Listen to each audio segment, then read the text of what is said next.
পরিস্থিতি যেমনই হোক না কেন, কর্ম তোমাকে করতেই হবে।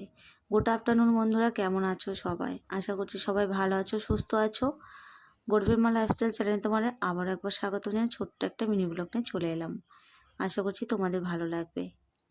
আমি গিয়েছিলাম কাজে, আর কাজেতে গিয়ে এসে একটু রান্না করলাম। রান্না টান্না করে ভাবছিলাম যে জামা কাপড়গুলো তুলবো। ওয়েদারটা মেঘ করে আসছে, মনে হচ্ছে ঝমঝম করে বৃষ্টি পড়বে। যেই ভাবনা সেই কাজ, বলতে না বলতে সত্যি সত্যি এক দু ফোঁটা করে বৃষ্টি শুরু করে দিয়েছে পড়তে। আর আমি দেখো সকালবেলা জামা কাপড় মেলতে পারিনি, কারণ আমি গিয়েছিলাম কাজে। কখন ফিরবো না ফিরবো তার কোনো গ্যারান্টি নেই। তো সেই চিন্তা ভাবনা করে আমি কিন্তু মেলে দিতে পারিনি, যে মেলে যদি যায় তাহলে যখন তখন বৃষ্টি নেমে চলে আসছে আর ভিজে একাকার হয়ে যাবে জামা কাপড়গুলো। তো একা বুঝতেই পারছো একার জীবনে কতটা কষ্ট। যেদিকে যাবে সেদিকে হবে, যেদিকে যাবে না সেদিকে অন্ধকার হয়ে থাকবে। আমার পরিস্থিতিটা একদম সেম সেরকমই।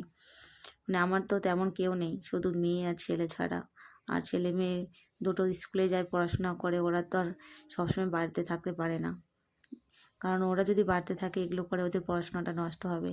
তো আমার যতই কষ্ট হোক না কেন আমি নিজেই সব কিছু করার চেষ্টা করি, যে আমার জীবনে যে এত দুঃখ কষ্ট, ওরা যেন এই দুঃখ কষ্টগুলো ভোগ না করে। আমি চাই ঠাকুরের কাছে সবসময় প্রার্থনা করি, আমি যে কষ্ট দুঃখগুলো পাচ্ছি, ওরা যেন এই কষ্ট দুঃখগুলো কোনো দিনই না পায়। ওরা যেন একটুও যেন এই কষ্ট ভোগগুলো না করতে পারে। তোমরাও একটু আশীর্বাদ করো আমার ছেলে মেয়ে দুটোকে, যেন আমি ওদের এইভাবে সারা জীবন যুদ্ধ করে ওদেরকে আমি মানুষ করতে পারি।